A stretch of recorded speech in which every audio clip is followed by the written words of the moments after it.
కృష్ణానదికి వరద వస్తుంది అని వారం రోజుల నుంచి వర్షం వస్తుంది విపరీతంగా, ఇక్కడ వెదర్ కండిషన్స్ బాగలేదని మీకు చెప్పిన తర్వాత మీరు ఈ రాష్ట్రంలో ఈ 3.5 లక్షల మంది ప్రజలను, 4 లక్షల మంది ప్రజలను, లేకపోతే ఈ ఈ విపత్తులో చిక్కుకోబోయే ప్రజల్ని సురక్షిత ప్రాంతాలకు తరలించాల్సినటువంటి బాధ్యత మీకు లేదా? వాళ్ళకి కావాల్సినటువంటి ఆహార సదుపాయాలు, వాటర్ సదుపాయాలు, బోట్లు, హెలికాప్టర్లు ముందుగానే సిద్ధం చేసుకోవాల్సిన బాధ్యత మీకు లేదా? కృష్ణానది ప్రవాహాన్ని తట్టుకోవడానికి కృష్ణానదిని ప్రిపేర్ చేయాల్సిన పరిస్థితి మీకు లేదా? చిన్న చిన్న స్లమ్లు ఏర్పాటు చేసి వాటర్ ఫ్లోని డైవర్ట్ చేసేటువంటి పరిస్థితి మీరు ఏర్పాటు చేసుకోలేదా? మీ మంత్రులే గాడిదలుగా వస్తున్నారా? మీ మంత్రులు, మీ ఎమ్మెల్యేలు ఏం చేస్తున్నారండి? మీ మంత్రులు ఏం చేస్తున్నారు? మీరు ఉప ముఖ్యమంత్రులు ఏం చేస్తున్నారు? ముఖ్యమంత్రి ఏం చేస్తున్నారు? వేల మంది యంత్రాంగం ఏం చేస్తుంది? ఆఫ్టర్ 3.5 లక్షల మంది ప్రజలు, 5.5 కోట్ల మందితో పోల్చుకుంటే 3.5 లక్షల మంది ప్రజలు చాలా చిన్న సంఖ్య. 3.5 లక్షల మంది ప్రజలు ఫ్లడ్లో చిక్కుకుంటే 72 గంటలైనా కనీసం మంచినీళ్లు, వాటర్ ఇవ్వలేని, ఇట్లాంటి చేతగాని చావలేని ప్రభుత్వం రాష్ట్రం మొత్తం విపత్తు వస్తే ఎలా హ్యాండిల్ చేయగలుగుతుంది? విజయవాడ మొత్తం విపత్తు వస్తే ఎలా హ్యాండిల్ చేయగలుగుతుంది? 60 లక్షల మంది ప్రజలు నివసించేటువంటి పరిసర ప్రాంతాల్లో ఒక్కసారి విజయవాడ ఆనకట్ట తెగితే, విజయవాడ సగం మునిగిపోతే విపత్తుని ఎలా హ్యాండిల్ చేస్తుంది? ఒక 2-3 ప్రాంతాల్లో ప్రజలకే వర్షం వస్తే కనీసం 72 గంటల నుంచి మంచినీళ్ళు ఇవ్వలేని ఒక ముఖ్యమంత్రి, ఒక మంత్రి, ఒక ఉప ముఖ్యమంత్రి, ఇంత వేల మంది మంత్రివర్గం, ఇంత వేల మంది ఎంప్లాయీస్, ఇంత అద్భుతమైనటువంటి వ్యవస్థ, ప్రజా వ్యవస్థను ఏర్పాటు చేసుకున్నామని చెప్పేటువంటి మీరు, అరే 72 గంటలైనా కనీసం తాగటానికి మంచినీళ్ళు ఇవ్వలేకపోతే ఇంకా ఈ రాష్ట్ర ప్రభుత్వం గొప్పగా పనిచేస్తుంది, విజనరీ ప్రభుత్వం ఎలా చెప్పగలరు అంటున్నా. మీరు ప్రతిపక్షంలో ఉన్నప్పుడేమో పోస్కోలు కబుర్లన్నీ చెప్తారు, స్క్రిప్ట్ రైటర్లు పక్కన ఉంటారు కాబట్టి ఆ విపత్తు పరిశోధనా కేంద్రం జనవరుల శాఖ మీకు ఇచ్చిందన్న విషయం కూడా మీకు తెలియదు. అది కూడా చూసి చదవాలి మీరు, ఎందుకంటే అది ఒక శాఖ ఉంటుందని మనకు తెలిస్తేనే కదా, ఆ శాఖ ఉంటుందని మనకు తెలిస్తేనే కదా, ఆ శాఖ పరిస్థితి ఏందో మనకు తెలిస్తేనే కదా. కృష్ణానది అంటే మనకు తెలిస్తే, ప్రకాశం బ్యారేజ్ అంటే ఏం తెలిస్తే మనకి, ఎఫ్టీఎం లెవెల్ అంటే ఏం తెలుసు, బఫర్ జోన్ అంటే ఏం తెలుసు, బెడ్ రివర్ ప్లేస్ అంటే ఏం తెలుసు, ఎన్ని మీటర్లు ఉండాలో తెలుసు, ఏం తెలుసు మనకి? నేషనల్ ఎన్జిటి జడ్జిమెంట్లు తెలుసా, సుప్రీంకోర్టు జడ్జిమెంట్లు తెలుసా? పోస్కోలు కబుర్లు ఆడటానికి మాత్రం అద్భుతంగా రెడీగా ఉంటారు. ముందు మైక్ ఉంటుంది, చప్పట్లు కొట్టడానికి గొర్రెలు జనాలు ఉంటారు పక్కన. కేంద్ర ప్రభుత్వం అప్పిస్తేనేమో గ్రాంట్ అని చెప్తారు.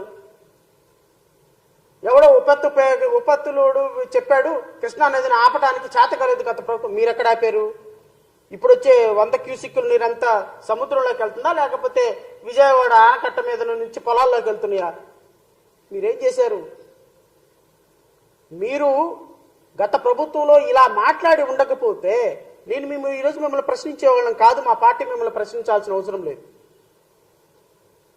గత ప్రభుత్వంలో మీరు ప్రతిపక్ష నాయకుడిగా ఉండి ఈ ప్రభుత్వంలో కూడా మీరు ప్రతిపక్ష నాయకుడు అయితే మిమ్మల్ని నేను ఒక్క మాట కూడా అనేవాడిని కాదు, అసలు మిమ్మల్ని ప్రశ్నించాల్సిన అవసరం మాకు లేదు.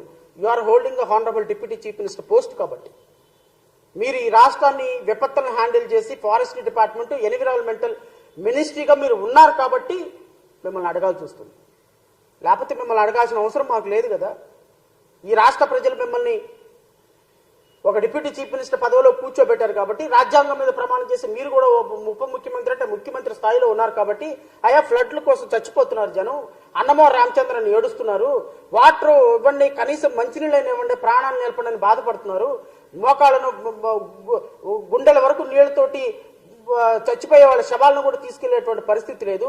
దయచేసి వాళ్ళని కేంద్రంతో మీరు మాట్లాడి, మీరు కేంద్రంతో ఎలాగైనా మాట్లాడగలరు, కేంద్రంతో ఎన్ని మాటలైనా మాట్లాడగలరు, ప్రధానమంత్రిని రప్పించగలరు, కొంచెం సహకారాన్ని అందించండి అయ్యా. మీరు ఆ విలాసవంతమైనటువంటి సినిమా స్క్రిప్ట్ లో నుంచి, సినిమా షాట్ లో నుంచి కొంచెం బయటకు వచ్చి వాస్తవ పరిస్థితులను కొంచెం గమనించండి అని మిమ్మల్ని అడగాల్సి వస్తుంది.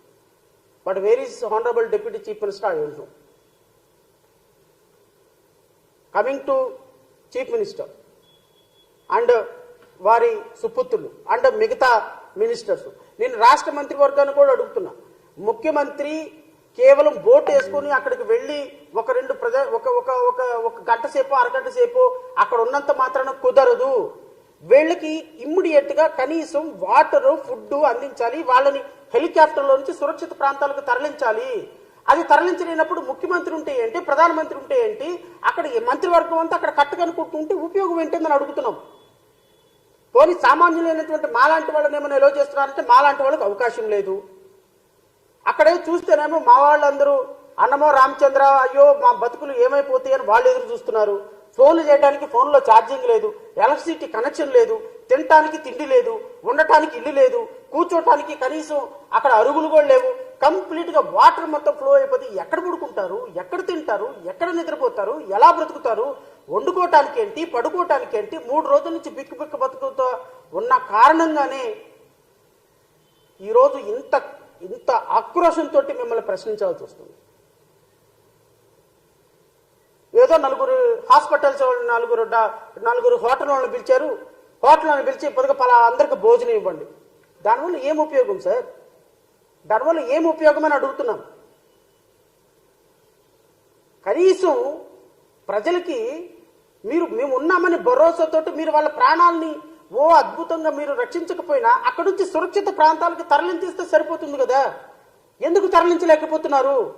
3 రోజుల నుంచి ఒకే ప్రాంతంలో కనీసం బయటకు వచ్చే అవకాశం లేకుండా ప్రజలు ఉంటే ఆ ప్రజలను సురక్షిత ప్రాంతాలకు తరలించేటువంటి కార్యక్రమాలు చేయలేకపోతే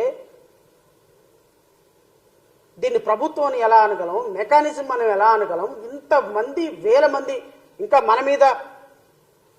మన మీద ఆధారపడి కేంద్ర ప్రభుత్వం నడుస్తుందని చెప్పేటువంటి ఒక గొప్పట్లు చెప్పుకునేటువంటి ప్రభుత్వం. ఈరోజు కృష్ణానది ఈ పరిసర ప్రాంతాలకి ఈ విధంగా వరద రావడానికి, కృష్ణానది ఈ విధంగా ఉప్పొంగటానికి 3 బ్యారికేట్లు పగిలిపోవడానికి కారణం ఎవరు? పాలకులు మీరు కదా.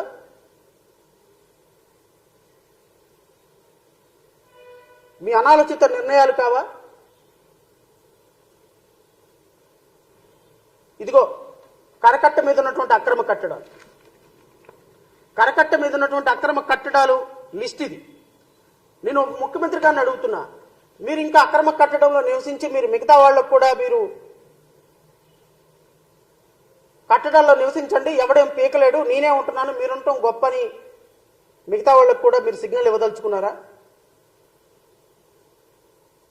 నేను గత 10 రోజుల క్రితం ప్రెస్ మీట్ పెట్టినప్పుడు చెప్పిన రాష్ట్ర ప్రజలందరికీ నేను మరొకసారి విన్నపం చేస్తున్నా. నేను గత 10 రోజుల క్రితం ప్రెస్ మీట్ పెట్టి మంచన సత్యనారాయణ రాజు యొక్క ఆశ్రమం ఏదైతే ప్రకృతి ఆశ్రమం ఉందో ఆ ఆశ్రమం అక్రమ కట్టడం, కరకట్ట మీద ఉన్నటువంటి కట్టడాలన్నింటిలో కూడా అత్యంత ప్రమాదకరమైన కట్టడం అది. ఎందుకు అంటే కరకట్ట మీద ఉన్నటువంటి కట్టడాల్లో ఒకే కట్టడంలో 600 నుంచి 500 నుంచి 600 మంది నివసించేటువంటి ఏకైక కట్టడం ప్రకృతి ఆశ్రమం. నిన్న జరిగినటువంటి అనర్థం మీరు చూశారు. ఇంకొక రోజు కనుక వర్షం పడినట్టయితే, నిన్న వర్షానికే గనక ఆశ్రమం కూలినట్టయితే 500 మంది ప్రాణాలు గాలిలో కలిసిపోయాయి. అందులో సగానికి సగం విదేశీయులు ఉన్నారు. ఇది ఆంధ్రప్రదేశ్ రాష్ట్రానికి చెడ్డ పేరు కాదా? అక్రమ కట్టడాన్ని మీరు ఎందుకు కొనసాగిస్తున్నారు? గోకరాజు గంగరాజు డబ్బులు ఇచ్చాడు కాబట్టి, మంత్రి సత్యనారాయణ రాజు నెలకింత డబ్బులు పంపిస్తారు కాబట్టి, మీ అబ్బాయి లోకేష్ కి డబ్బులు అందుతున్నాయి కాబట్టి, కరకట్ట మీద ఉన్నటువంటి పాతూరు నాగభూషణం బీజేపీ నాయకుడు కాబట్టి, గోకరాజు గంగరాజు టెంపుల్స్ ఉన్నాయి కాబట్టి వాళ్ళ మీద ఎవరి మీద మీరు యాక్షన్ తీసుకోరు. ఎందుకు అంటే ముఖ్యమంత్రి ఉంటుంది అక్రమ కట్టడంలో. ముఖ్యమంత్రి ఉంటున్న కట్టడానికి, ముఖ్యమంత్రి ఉంటున్న నివాసానికి, మంత్రి ఉంటున్న నివాసానికి నిన్న వాటర్ ఫ్లో అయితే కొన్ని వేల ఇసుక కట్టలు వేసి ఆ ఫ్లోని చంద్రబాబు నాయుడు గారి ఇంటిలోకి రానియకుండా ఆపగలిగితే ఆ 1000 కట్టలు 2000 కట్టలు ఇసుక కట్టలతోటి మీరు నదీ ప్రవాహాన్ని ఆపితే ఆ ఫ్లో ఎటు వెళ్ళిపోతుందండి? ఆ ఫ్లో ఎటు వెళ్ళిపోతుంది? కృష్ణా నది ఫ్లోని మీరు డైవర్ట్ చేసి కృష్ణా నది ఫ్లోని మీ దాంట్లో రానియకుండా, ఫోటోలు తీయకుండా అక్కడ ఒక ప్రొహిబిటెడ్ ఏరియా కింద పెట్టాల్సినంత అవసరం ఏమొచ్చింది? నేను గౌరవ ముఖ్యమంత్రి గారిని డిమాండ్ చేస్తున్నా, మీరు తక్షణమే అక్రమ కట్టడంలో నుంచి అక్కడ నుంచి ఖాళీ చేసి అక్రమ కట్టడాన్ని కోల్చాలి. మీరు ఉన్న కారణంగా అక్కడ ఉన్నటువంటి 60-70 కట్టడాలు, అక్కడ ఉన్నటువంటి 60-70 కట్టడాలు నిర్భీతిగా అక్రమ కట్టడాల్లో నివసిస్తున్నారు. చంద్రబాబు నాయుడు గారు పక్కన ఉన్నాడు, మాకేమవుతుందని మంచి సత్యనారాయణ అనుకుంటున్నాడు. మత్తిన సత్యనారాయణ రాజు నేను కట్టించాను, గోకరాజు గంగరాజు నా టెంపుల్ ఏమైపోతుంది, నా గోల్ఫ్ కోర్ట్ ఏమైపోతుంది, నా యోగా కేంద్రం ఏమైపోతుంది, గోకరాజు గంగరాజు అనుకున్నాడు. వాళ్ళందరూ ఉండగా నాన్నెవడు పేకగలుగుతాడని పాతూరు నాగభూషణం అనుకున్నాడు. బీజేపీ నాయకులు, తెలుగుదేశం నాయకులు, మొన్నటిదాకా వైసీపీలో ఉన్న వాళ్ళందరూ ఇప్పుడు తెలుగుదేశంలోకి వచ్చి 1 కోటి 2 కోట్ల 3 కోట్ల రూపాయలు మీకు డొనేషన్ ఇచ్చేసి అన్నా క్యాంటీన్లకు డొనేషన్ ఇస్తే అక్రమ కట్టడాలు సక్రమ కట్టడాలు అయిపోతున్నాయి. కనీసం రేవంత్ రెడ్డికి ఉన్న దాంట్లో 10% నిజాయితీ కూడా మీకు లేకపోతే ఎట్లా అండి? ఈరోజు అమరావతిలో అక్రమ కట్టడాలు ఎకో సిస్టమ్ని, ఎన్విరాన్మెంటల్ సిస్టమ్ను కాపాడాల్సినటువంటి బాధ్యత గౌరవ ఉప ముఖ్యమంత్రి పవన్ కళ్యాణ్ గారిది. Because he's holding such a ministry.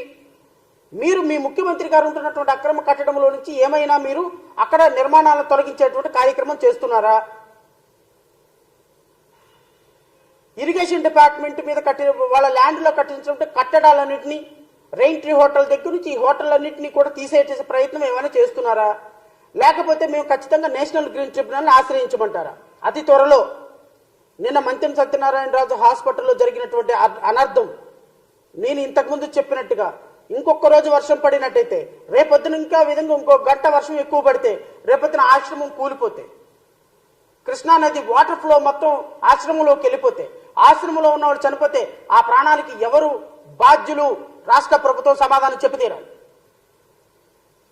కృష్ణానది కరకట్ట మీద మీరు కట్టినటువంటి అక్రమ కట్టడాల వల్ల, కృష్ణానది కరకట్ట మీద మీరు కట్టినటువంటి భవానీ ఐలాండ్ వల్ల, ఆ పక్కనే ఉన్నటువంటి E3 రెస్టారెంట్ వల్ల ఎకో సిస్టమ్ మొత్తం పాడైపోయి, పర్యావరణం మొత్తం నాశనం అయిపోయి, ప్రకాశం బ్యారేజీకి వాటర్ ఫ్లో ఎక్కువైపోయి, బఫర్ జోన్లో నుంచి రావాల్సినటువంటి వాటరు FTL లెవెల్కి తగ్గిపోయి బఫర్ జోన్లోకి వెళ్ళిపోయి, బఫర్ జోన్లోకి వెళ్ళి వాటర్ స్ప్రెడ్ అవ్వాల్సిన పరిస్థితుల్లో బఫర్ జోన్ మాత్రం మీరు ఆక్రమించేసి ఆ వాటర్ ఫ్లోని ముందుకు తోస్తున్నారు. Because of that it overflow అయిపోతుంది కృష్ణా నది. మీరు ఎక్కడి నుంచో వచ్చేటువంటి వరద నీరుని కృష్ణా నదిలో కలపకుండా వరద ఉధృతిని తగ్గించడానికి మీ దగ్గర ప్రణాళిక లేదు. వచ్చేటువంటి వరదని న్యాచురల్ గా ఫ్లో అయ్యి బఫర్ జోన్ లో వాటర్ ని స్ప్రెడ్ అయ్యేదానికి అవకాశం లేదు. బఫర్ జోన్ మొత్తాన్ని ఆక్రమించేసి కట్టడాలు కట్టేశారు. విలాసవంతమైనటువంటి 100 కోట్ల రూపాయలతోటి బిజినెస్ చేస్తున్నారు. కృష్ణా నది ప్రవాహం తట్టుకోలేక గేట్లు పగిలిపోతున్నాయి. గేట్లు పగిలిపోయి అవన్నీ కూడా ప్రజలకి నివాస ప్రాంతాల్లోకి వచ్చేస్తుంటే, ఒక జాకెట్ ఒకటి వేసుకొని, ఒక పడవ వేసుకొని ముఖ్యమంత్రి వెళ్ళిపోయి, ఆ ముఖ్యమంత్రి గారు అద్భుతమైనటువంటి గ్రీకు వీరుడు, రాకుమారుడు అని మీ మీడియా చూపించుకుంటా ఉంటే, ప్రజలేమో అన్నమో రామచంద్ర ఒకసారి యూట్యూబ్ ఓపెన్ చేయాలంటే భయం వేస్తుంది. పచ్చి బూతులు తిడుతున్నారు చంద్రబాబు నాయుడిని, ఈ ప్రభుత్వాన్ని. ఏమైపోయినారు నాకు అర్థం కావటంలో వీళ్ళు. మంత్రులు ఏమైపోయినారు, ఉప ముఖ్యమంత్రి ఏమైపోయాడు, ఎమ్మెల్యేలు ఏమైపోయినారు, 164 మంది ఎమ్మెల్యేలు ఏమైపోయినారు, ఎవరు ఒక్కడు కనిపించటంలా నాకు అక్కడ. ఎవరో ఒకళ్ళు ఇద్దరు ఎమ్మెల్యేలు ఉంటున్నారు, ఒక ఫోటోలు దిగుతున్నారు 4, వెనకాల నుంచి లీడర్ అనే ఒక ఫోటో, ఒక పాట పెట్టుకుంటున్నారు, వెళ్ళిపోతున్నారు. 1 గంట అరగంట కూర్చుంటాం, మమా అనిపించుకోవటం, వెళ్ళిపోవటం. It is the kind of activity that you people are doing. మేము ఇప్పుడు ప్రశ్నించే స్థాయిలోనే ఉన్నాం, మేము హెల్ప్ చేసే స్థాయిలో లేము. Because your people are not allowing us. మేము ఏం చేయగలుగుతాము? 4 ఆహార పొట్లాలు తీసుకుని వెళ్ళి 1 కేజీ కూరగాయలు తీసుకుని ఎవరికొకరికి ఇవ్వగలం. నేను చెప్తే కలెక్టర్ పనిచేయడే, నేను చెప్తే SP పనిచేయడే, నేను చెప్తే కేంద్ర ప్రభుత్వం హెలికాప్టర్ పంపించదే, నేను చెప్తే ఒక 100 మంది హోటల్ వాళ్ళు పలహార పొట్లాలు తెచ్చరే. మీరు చేయగలుగుతున్నారు బికాస్ యూఆర్ హోల్డింగ్ పవర్. మేము చేయగలిగిందల్లా మిమ్మల్ని ప్రజాస్వామ్యబద్ధంగా మిమ్మల్ని ప్రశ్నించడం మేము చేయగలిగిన పని. బికాస్ ప్రజలు మాకు పవర్ ఇవ్వలేదు కదా. ప్రజలు పవర్ ఇచ్చింది మీకే. 300 మంది గన్మ్యాన్లు పెట్టుకుని వెళ్ళేది మీరే, మేం కాదు కదా. సో అక్రమ కట్టడాలను కొనసాగిస్తున్నటువంటి అక్రమ ముఖ్యమంత్రి సక్రమంగా నిర్ణయాలు తీసుకునే స్థాయి మీకు ఎక్కడుంది? ఆయన చూస్తేనేమో ఇది గెస్ట్ హౌస్, నేను ఆయనకి ఇచ్చేసాను, ప్రభుత్వానికి ఇచ్చేసాను, నాకు సంబంధం లేదు. మీరు చూస్తేనేమో నాకేం సంబంధం లేదు, మేము వద్దె కడుతున్నాం అని అంటారు. ఆయన మీ గెస్ట్ హౌస్లు చూస్తేనేమో ప్రభుత్వం అక్రమ కట్టడం అని నోటీసులు ఇస్తుంది, మీరేమో దాని మీద ఏ విధమైనటువంటి చర్యలు తీసుకోరు. ఒక పక్క CID ఏమో ఈ ప్రాపర్టీ అక్రమ ప్రాపర్టీని అటాచ్ చేస్తుంది. సో ఇన్ని అక్రమాలకి కారణం మీరు నివసిస్తున్నటువంటి అక్రమ కట్టడం మాత్రమే. మీ నివసిస్తున్నటువంటి ముఖ్యమంత్రి నివసిస్తున్న అక్రమ కట్టడం కారణంగా ఆ చుట్టుపక్కల ఉన్నటువంటి 60 అక్రమ కట్టడాలు కూడా నిర్భీతిగా కొనసాగుతున్నాయి. జై భీమరావు భారత్ పార్టీ దీన్ని పూర్తిగా ఖండిస్తుంది. అక్రమ కట్టడాలపై జై భీమరావు భారత్ పార్టీ ఖచ్చితంగా ఒక స్పష్టమైన ప్రణాళికతో ముందుకు వెళ్ళబోతుంది. నేను మొదటే ప్రకటించాను, మా పార్టీ కార్యకర్తలందరూ కూడా అక్రమ కట్టడాల యొక్క ఇన్ఫర్మేషన్ తీసుకుంటున్నారు.